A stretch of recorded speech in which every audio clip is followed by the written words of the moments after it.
Et bonjour à tous, ici Corben de Corben.info, je suis heureux de vous retrouver pour une nouvelle vidéo. Alors désolé, je suis un petit peu enroué sur cette vidéo parce que je suis malade. Rien de grave, mais voilà, j'ai un peu la voix cassée. Bref, je suis très content de vous retrouver et je tiens d'abord à remercier tous les Patreons qui me soutiennent. Parce que c'est grâce à eux que je peux faire cette vidéo. Je voudrais dire merci à tous ceux aussi qui s'abonnent sur mon YouTube, parce que mine de rien, le YouTube grossit, donc ça c'est super cool. Si c'est pas encore fait, n'hésitez pas à vous abonner, hein, vous savez comment faire. Et aujourd'hui, on va parler reverse proxy avec Nginx. Alors je voulais vous parler de la méthode ancestrale utilisée par nos ancêtres, évidemment, la façon dont on mettait en place des reverse proxy autrefois, dans les temps jadis. Et ensuite, je vais vous montrer une méthode beaucoup plus sympa, à base de Docker, évidemment, hein, puisque mes dernières vidéos tournaient autour de Docker, donc je me dis autant rester un peu sur la continuité. Mais pour ceux qui prendraient le truc en cours de route, je vous propose qu'on regarde comment fonctionne un reverse proxy. Alors, on a en haut, sur la première ligne, ce qui s'appelle un forward proxy, donc c'est un proxy classique, hein, c'est...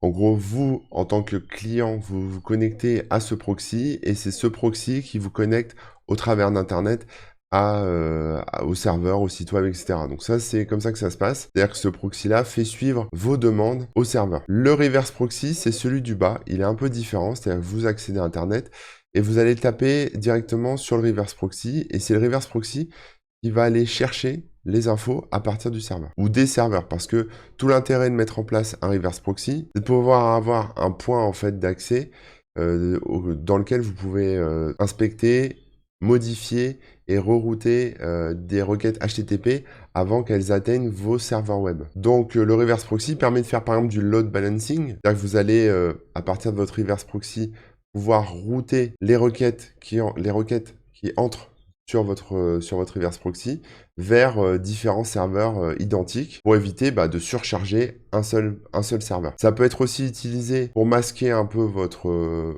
serveur web et donc éviter qu'il y ait un accès direct à votre serveur web. Ça permet aussi d'observer les requêtes et donc de pouvoir les filtrer par exemple. Vous pouvez ajouter aussi de l'authentification au niveau de ce serveur proxy, donc ce reverse proxy. Donc comme ça, vous pouvez faire en sorte que toutes les requêtes HTTP soit soumise à de l'authentification. Un serveur reverse proxy type Nginx peut aussi servir du contenu statique. Donc ça peut être intéressant parce que du contenu statique, c'est du contenu qui prend quand même pas mal de temps à charger.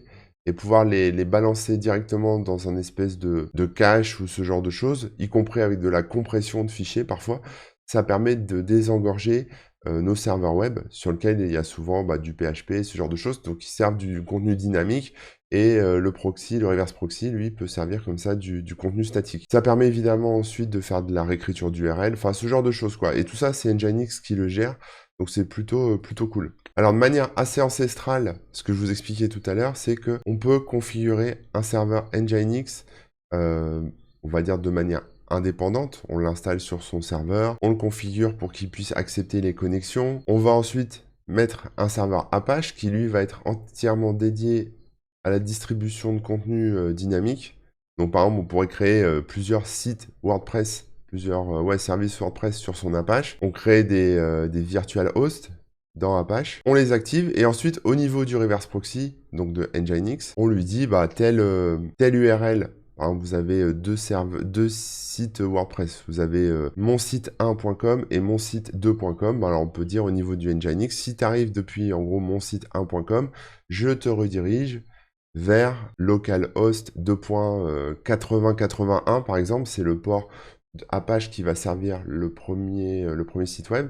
Et puis, si c'est mon site 2.com, ça va aller récupérer localhost 2.8082 qui sera le deuxième site Apache. Voilà, ensuite on règle un peu les DNS et puis basta quoi. Donc ça c'était un peu la version plus classique en fait de faire, hein. Moi c'est ce que je faisais jusqu'à il y a pas très longtemps sur mon site. Mais maintenant on peut faire quelque chose d'un peu plus cool. Notamment avec Docker et avec Docker Compose. On va pouvoir comme ça définir un conteneur qui va être la base pour mettre notre serveur Nginx à l'install directement. Puis toujours dans Docker, on va créer nos sites web. Donc là, je mettrai en place deux WordPress pour que vous puissiez voir la différence, ainsi que deux bases de données. L'idée de faire comme ça, en fait, c'est de fonctionner sur un principe d'architecture en microservices. Donc de plus avoir une approche en un seul bloc, en fait, et de pouvoir gérer le trafic entrant par une seule instance, et que les sites web, en fait, derrière ce Nginx, soient également, eux, dans d'autres instances, et les bases de données dans d'autres instances aussi. Donc en fait, on a 1, 2, 3, 4, 5, on a 5 instances Docker totalement indépendantes qui vont communiquer entre elles. Et c'est Nginx, c'est l'instance Nginx qui sera à l'entrée de tout ça. Et ça permettra, en gérant le trafic entrant, de pouvoir le balancer correctement, par exemple, si voilà, pour faire du load balancing et ce genre de choses. Donc je vous propose qu'on expérimente tout ça. Alors je me suis lancé Visual Studio Code et j'ai créé un répertoire qui s'appelle Reverse Proxy Tuto. Je me suis placé dedans. Et donc là, dans ce répertoire, je vais créer un fichier qui s'appelle docker-compose.yaml. YAML, c'est YML. Donc ça, c'est le fichier de définition qui va contenir toute notre config de Docker, c'est-à-dire la définition de nos instances. Donc on va d'abord mettre un numéro de version pour la syntaxe qu'on va utiliser. Donc moi, j'utilise la 3.1. Et ensuite, on va créer différents services. Donc on a les services. Et dedans, moi, je vais créer un service qui va être mon reverse proxy. Je vais créer également un service web 1 pour mon site web numéro 1, un service web 2 pour mon site web numéro 2, un service DB1 pour ma base de données numéro 1 et DB2 pour ma base de données numéro 2. Donc là, on a 5 services. Maintenant, on va rentrer dans le détail de ces 5 services. Alors, concernant le reverse proxy, donc on va utiliser une image qui est celle de Nginx dans sa version latest. Donc ça, c'est quelque chose que vous pouvez retrouver ici sur la page de conf de Nginx au niveau de Docker Hub. Vous allez voir la page de Nginx ici en description, vous avez les tags. Et dans les tags, vous avez par exemple latest qui est la dernière version. Mais si vous voulez une version précédente, une 1.21, par exemple, il suffirait d'écrire à la place de latest 1.21. C'est juste ça. Donc pour ce qu'on a à faire, on va prendre la dernière version. Donc ça, c'est très cool. Voilà. On va lui donner un petit nom. On va l'appeler Nginx RP pour Reverse Proxy. Maintenant, on va lui créer des volumes. Alors les volumes, c'est important, ça permet de mapper des éléments nécessaires à la configuration de Nginx ou autre avec les fichiers de conf qui sont sur notre ordinateur. Donc pour commencer, on va d'abord créer un dossier Nginx en local. Donc je vais le faire tout de suite. Je vais l'appeler ici, voilà, Nginx. Donc là, je vais taper dedans en fait. Voilà, je fais .nginx, ça va taper dedans. Et on va faire une conf qu'on va appeler core.conf qui va mapper avec etc nginx confd core.conf. Voilà. Donc là dedans, je vais me créer ensuite un fichier core.conf et on va l'alimenter. On va ensuite se créer pareil un fichier reverseproxy.conf. Bon, on va le laisser comme ça, c'est un peu long le nom, mais on pourrait mettre juste proxy. Je vais mettre juste proxy. Voilà, proxy.conf qu'on map avec proxy.conf ici. Très bien. Et ensuite, les fichiers de nos WordPress. Donc ça sera ./nginx. Et là, je vais avoir WordPress 1.conf que je vais mapper pareil avec etc nginx confd wordpress 1.conf et un wordpress 2.conf qui sera mappé exactement ici. Donc voilà, donc maintenant je vais devoir créer les fichiers.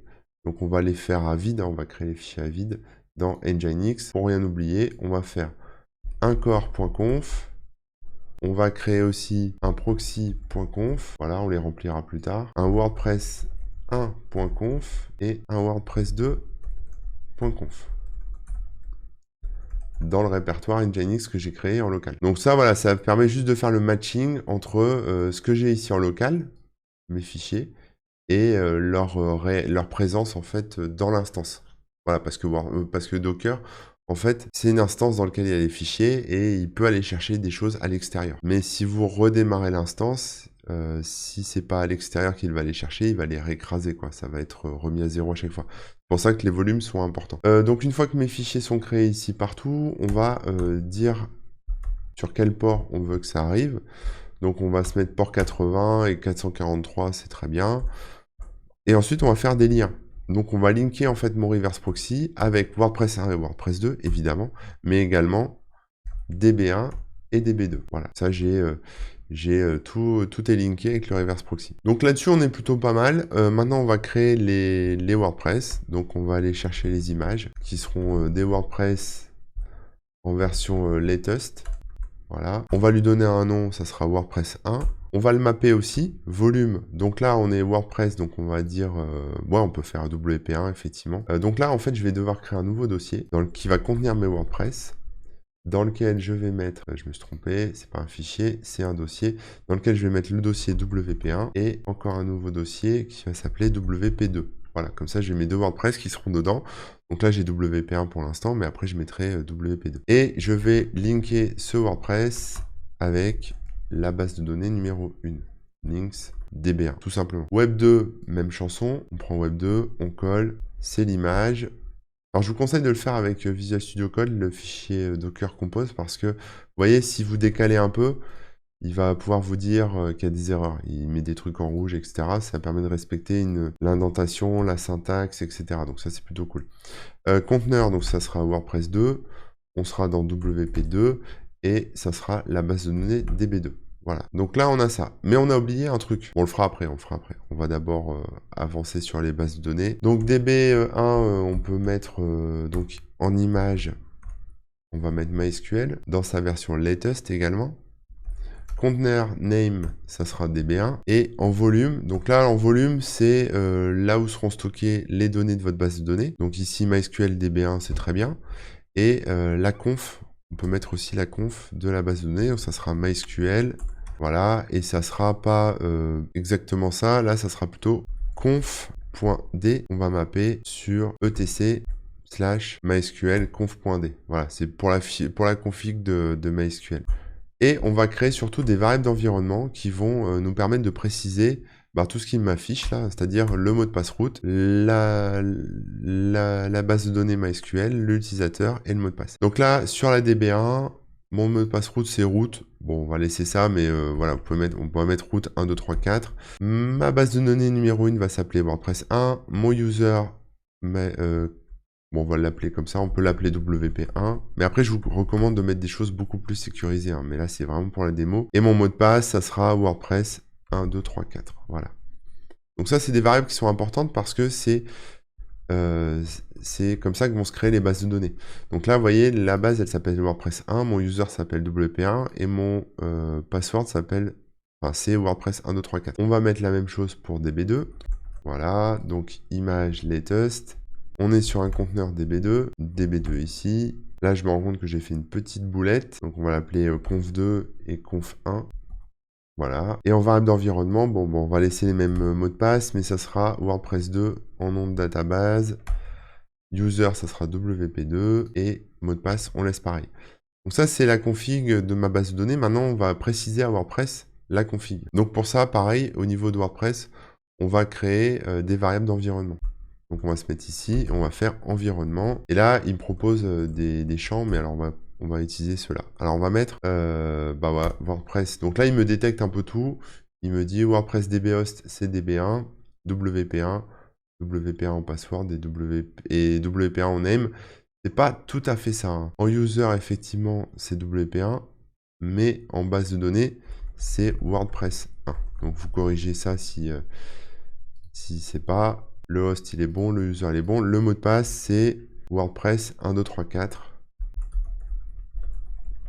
Voilà. Donc là, je pense qu'on est bon. Donc maintenant, ça, c'était pour le site web numéro 1. Donc maintenant, on va faire la même chose pour le site web numéro 2. Sachant qu'au niveau de l'environnement, c'est DB2, WP2, WordPress 1, 2, 3, 4, ça bouge pas, et WordPress 2 en base de données. Voilà, on a terminé la config. Maintenant, on va la lancer pour voir ce que ça donne. Alors, vous ouvrez un terminal. Pour ouvrir un terminal dans Visual Studio, on va faire, vous faites un clic droit sur un des dossiers, enfin sur Docker Compose par exemple, et vous faites Open in Integrated Terminal. Donc, vous cliquez là-dessus, ça ouvre un terminal au bon endroit. Je me rends compte que j'ai oublié de créer le répertoire MySQL, donc on va créer aussi le dossier MySQL en local.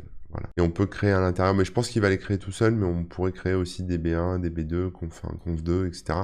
Mais on va essayer de le lancer comme ça. Alors, là, l'idée, c'est de faire un premier lancement pour voir s'il se met à gueuler sur des trucs qu'on pourrait comme ça corriger. Donc pour lancer Docker Compose, on écrit simplement docker-compose up. Voilà. On met pas le paramètre -d parce j'ai pas envie de le lancer en démon. L'idée, c'est de pouvoir voir ce qu'il va faire et ce qu'il va dire. Donc je veux du log, je veux que ça soit un peu verbose, donc voilà. Donc là il me dit ça va pas, WordPress 1 n'est pas défini. Effectivement je l'ai appelé Web 1, Web 2. Donc là je me suis fait avoir, c'est Web 1 et l'autre en dessous c'est Web 2. Voilà, parce que c'est les noms des services, des instances Docker. Donc là il est en train de créer la base DB1, la base DB2, le Web 1, le Web 2. Si c'est la première fois que vous le lancez, il va aussi télécharger toutes les images, tout ce qu'il faut. Et il va lancer Nginx. Donc là, maintenant, on va regarder un peu ce que ça a fait côté des fichiers. Donc MySQL, vous voyez, il a créé automatiquement les répertoires, conf1, conf2, dans lequel il n'y a rien pour l'instant, et DB1 avec les fichiers de base et DB2. Donc MySQL, c'est bon, ça roule. Nginx, on a les fichiers que j'ai mis tout à l'heure, donc ça c'est bon, mais on n'a rien mis dedans, donc on va voir après ce qu'on met dedans. Et WordPress, il a été récupéré automatiquement, les WordPress, dans leur version minimale. On l'installe ensuite. Donc ça a l'air de rouler. Là maintenant, ce qu'on peut essayer de voir, c'est voir un peu ce que ça donne. Donc si je fais localhost sur le port 80, vous voyez, je tape bien sur mon Nginx. Donc ça c'est pas mal, ça veut dire que le Nginx fonctionne. Alors ce que je viens de voir, c'est que ça n'avait pas fini en fait de créer les bases de données. Donc là, il vient de les créer. Et donc on a le WordPress qui est en train de se compléter. Donc là voilà, on a WP admin. En fait là l'install est faite en fait. C'est-à-dire qu'on a le WordPress qui est configuré et connecté aux bases de données. Donc ça c'est bon. Alors on va d'abord personnaliser la partie Nginx. Donc là elle tape sur le port 80. Si on voulait surcharger un peu tout ça, changer la page, etc., il faudra aller travailler dans notre fichier core.conf. Donc dans notre fichier core.conf, c'est là où on définit un peu ce qu'on veut pour le reverse proxy. Donc on va créer serveur et on va lui dire d'écouter sur le port 80. Donc là il écoute déjà par défaut sur le port 80, mais si vous voulez mettre 81 ou 85 ou ce que vous voulez, voilà. Donc là on voit l'install de WordPress est toujours en train de se terminer, donc ça c'est en cours de route. Pendant ce temps-là on va continuer, donc ensuite on va lui mettre un serveur name. Donc moi j'ai pas de nom de domaine pour le truc, donc je vais mettre localhost. Ensuite une fois que ça c'est bon, on peut mettre un location. Alors on va lui mettre, alors pas le proxy pass, mais on va lui dire que à la racine c'est var w.html et on peut lui dire index, voilà, on utilise ça comme index. Alors var w.html, ça c'est pour avoir la fameuse page que vous avez vue, la welcome to Nginx. Mais si je veux la modifier, il faudrait que je la mappe en fait dans le Docker Compose. Donc ce qu'on peut faire là, c'est prendre ça ici et on va lui rajouter un nouveau volume qui sera ./nginx slash, je vais l'appeler HTML, c'est très bien, 2 points, et là je peux mettre var w.html. Donc je vais créer ce nouveau dossier ici dans Nginx, je vais créer un nouveau dossier HTML, dans lequel je peux mettre par exemple, bon, on va le créer ici, ça sera plus simple, nouveau fichier, index.html, ou htm comme vous voulez, hein, il prend les deux, et on va mettre hello world. Voilà, mais ça, c'est juste pour vous montrer en fait les volumes. Donc je stoppe mon Docker Compose, puisque je l'ai modifié, vérifier que je l'ai bien sauvegardé, et je le relance. Donc là, il va se lancer un peu plus vite, hein, parce qu'il ne va pas retélécharger toutes les images, etc. Les bases de données sont déjà créées, tout est déjà créé, donc il a juste à redémarrer. Donc là, j'ai vu qu'il m'avait fait une petite erreur, la fin du fichier dans core.conf. Alors j'ai oublié un truc, effectivement. Oui, effectivement, j'ai oublié une accolade ici. Donc voilà, on va pouvoir recommencer. Je vous fais le debug en live, hein, c'est plus sympa. Je pense que c'est plus formateur aussi, à la fois pour moi et à la fois pour vous. Comme ça, vous voyez les boulettes que je fais, et puis peut-être que vous ferez les mêmes ou pas. Donc là, les bases sont lancées, Nginx est lancé. Je pense qu'on peut voir si j'ai accès à mon fameux Hello World. Donc là, je refresh, et vous voyez, hop, voilà, j'ai ma page Nginx qui a été customisée. Donc ça, c'est vraiment pour la partie pure Nginx. Donc vous n'êtes pas obligé de mettre quelque chose, mais si par exemple je voulais le faire écouter sur le port 81, je pourrais le modifier ici. Ce qu'on peut faire par exemple, c'est rajouter les pages d'erreur. Si jamais vous avez des erreurs 500, ce genre de truc, Nginx lui peut rediriger vers vos propres pages d'erreur 500 et ce genre de choses. Ou vers ces pages par défaut. Donc on peut rajouter par exemple error page. Après là on peut mettre ce qu'on veut, donc vous voyez il me propose une 404, mais on peut mettre les erreurs 501, enfin 500, 502, 503, 504, etc. Et là on lui dit que le fichier 50x.html est dispo à cet endroit-là. Voilà, mais vous pouvez faire aussi des pages d'erreur 404 personnalisées. Enfin là c'est tout votre traitement d'erreur. Vous pouvez faire des choses plus ou moins personnalisées. Là si on a une erreur 500, ce sera une page par défaut de Nginx. Si vous voulez votre propre truc, vous mettrez varv w, enfin vous mettez un chemin à vous avec votre page d'erreur à vous. Donc là, pour l'instant, Nginx il se comporte comme un serveur web classique. On n'est pas encore en mode serveur reverse proxy. Donc pour que ce soit un reverse proxy, il faut aller dans proxy.conf ici, et on va créer la configuration du reverse proxy. Alors le reverse proxy, comme il s'intercale en fait entre l'internaute et le serveur web, il doit transmettre quand même des informations, notamment des adresses IP, ce genre de choses, parce que sinon le serveur web ne verrait que des accès en provenance du reverse proxy. Donc en fait, tous les internautes qui accéderaient au site web seraient en fait vus comme venant tous de la même IP, c'est-à-dire 127.0.0.1, etc. Donc ça veut dire quoi? Ça veut dire que si vous mettez, par exemple, un outil comme Google Analytics ou des outils de régie publicitaire ou de tracking ou peu importe ce que vous mettez, en fait, il saura pas, enfin, il aura l'impression que vous avez qu'un seul internaute qui vient chez vous et il vient de 127.0.0. En fait, ça va fausser plein de trucs.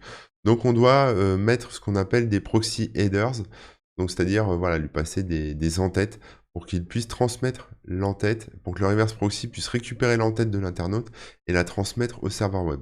Voilà, j'essaie d'expliquer simplement, c'est un peu plus compliqué que ça, mais bon, voilà, l'idée c'est que ce soit facile à comprendre. Donc on va créer d'abord le header ici. Alors là, ils m'ont fait plein automatiquement, donc c'est pas vraiment ça que je veux faire. Alors proxy set header, ah, si en fait il me sort le bon truc là au démarrage. Donc voilà, cette première ligne est bonne. Voilà, donc proxy set header host, HTTP host. Donc là, pourquoi il m'a mis ça, on va laisser host comme ça, pas HTTP host, mais host tout court. Ensuite, on a un proxy, pareil, set header à mettre. Et là, on va lui passer des xreal IP remote address. Donc là, en gros, ça va permettre de transférer l'adresse IP de l'internaute. Même chose ici avec un xforwarded for, ça c'est important, proxy add xforwarded for. Voilà, bon, c'est des trucs qui sont assez copiables, collables. Hein, vous pouvez mettre tout ça sans réfléchir. On a le proto avec le scheme juste derrière. Je rentre pas dans le détail de tout ça parce que je vous avoue que là, on est sur de la doc après de Nginx. Mais c'est des choses à mettre si vous voulez que ça transmette les IP et les infos de l'internaute. Ensuite, on va effacer ça et on va désactiver le buffering. Comme ça va... L'idée, c'est que ça soit un peu plus rapide aussi. Donc, on passe le buffering en off. Ensuite, on va faire un proxy request. Donc, le buffering des requests, pareil, on va le désactiver. Voilà, request buffering off. On va également préciser la version de HTTP si on veut. C'est pas obligé ça, mais voilà. HTTP version 1.1. Et interception des erreurs, on va l'activer parce que si on a besoin de faire du débugage, ça peut être pas mal. Donc là, on a la conf du proxy qui est en place.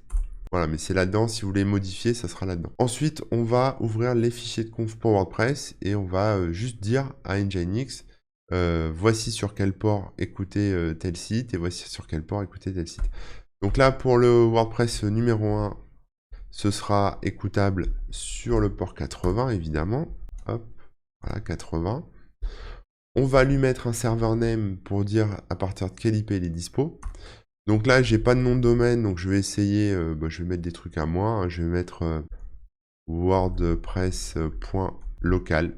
On va voir si ça fonctionne. Et wordpress.local. Ensuite, on va lui préciser une location. La location, c'est lui dire où est-ce que tu vas chercher les choses à m'afficher. Et là, évidemment, ce que je veux, c'est que ça aille chercher l'instance web 1. Voilà. Donc ça va me chercher l'instance web 1. On n'oublie pas le petit point virgule à la fin. Et la petite accolade que j'avais oubliée la dernière fois. Voilà, comme ceci. Donc là, en fait, il va faire office de proxy et il va aller taper sur l'instance web 1. Pour l'instant, je suis en HTTP pour la démo. On pourra voir après pour mettre du Let's Encrypt et pouvoir être en HTTPS. Donc ça, je le copie et je mets la même chose dans WordPress 2. Sauf qu'au lieu d'aller chercher wordpress.local, je vais aller chercher WordPress 2. Voilà, et je mets web 2 ici pour aller taper l'instance numéro 2. Maintenant, il n'y a plus qu'à retester. J'ai le track. Donc je stoppe tout et je relance Docker Compose Up. Donc je vais ouvrir mon navigateur. Donc là j'ai localhost évidemment qui bouge pas. Et maintenant je vais essayer de faire WordPress.local. Alors ça fonctionne pas. C'est bien ce qui me semblait.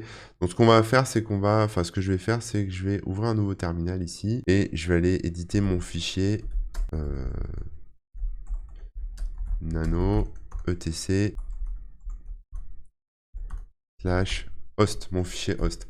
Évidemment, vous, si vous faites ça sur un vrai serveur, vous avez l'IP de votre serveur, et dans la déclaration de vos DNS au niveau de votre serveur, vous mettez nom de domaine numéro 1.com qui pointe sur la IP de votre serveur, nom de domaine numéro 2.com qui pointe sur la IP de votre serveur. Donc en gros, les deux noms de domaine vont pointer sur la même adresse IP et c'est le reverse proxy qui va redispatcher. Donc comme je bosse en local, j'ai mis 127.0.0.1 qui pointe sur WordPress 1.com et 127.0.0.1 qui pointe vers WordPress2.com. Je vais même mettre un autre truc devant ou derrière, je sais pas. WordPress avec 3S, ça sera bien. Voilà, je sauvegarde et là normalement, si je fais WordPress avec 3S 1.com. Il me dit site sécurisé non disponible, continue vers HTTP. Voilà, là je tombe bien sur le Nginx, ce qui est tout à fait normal puisque j'ai pas modifié la config au niveau du WordPress derrière. Donc à la place de WordPress local ou WordPress 1.com, je vais mettre les 3S. J'ai mis 3S, comme ça il va se trouver plus facilement. Et WordPress 2, les 3S, voilà. Donc vous mettez les noms de domaine qui correspondent.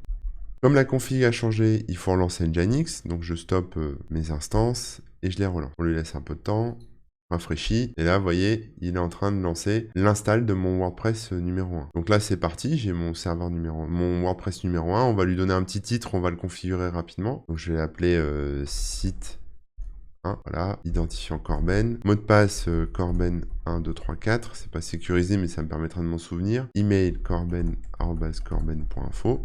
Confirme l'utilisation du mot de passe faible, mais vous, je vous recommande de mettre un vrai mot de passe. Et je clique sur installer, donc ça installe le WordPress. Voilà, donc là, je vais me connecter. Corben, 1, 2, 3.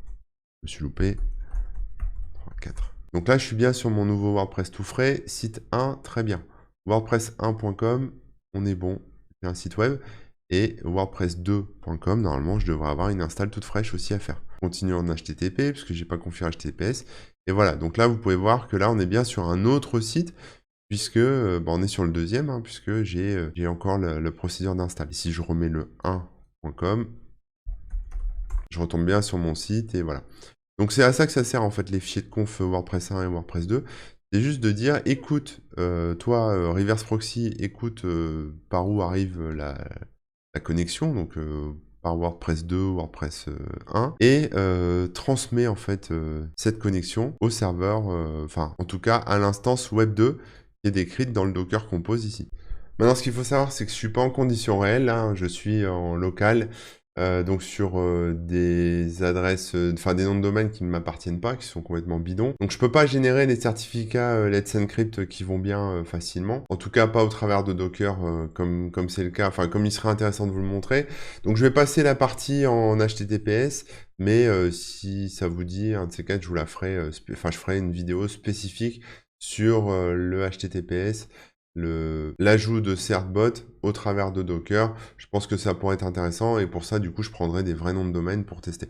Voilà, mais globalement, là, on a fait le tour. Hein, donc, on a vu ensemble comment on mettait en place un reverse proxy avec deux sites web différents et deux bases de données différentes liées entre elles. Enfin, voilà. Je pense que c'est assez clair comme ça. Alors, évidemment, là, je l'ai fait sur deux WordPress, hein, mais vous pouvez très bien mapper un WordPress avec tout à fait autre chose. Hein, ça pourrait être un Plex, par exemple. Ça pourrait être un GitLab, enfin vous mettez ce que vous voulez en fait après derrière. Et vous pouvez assembler tout ça dans votre Docker Compose aussi facilement que ce que je viens de faire là à l'instant. Voilà, j'espère que ça vous aura plu. Encore merci à tous ceux qui me soutiennent, c'est très sympa.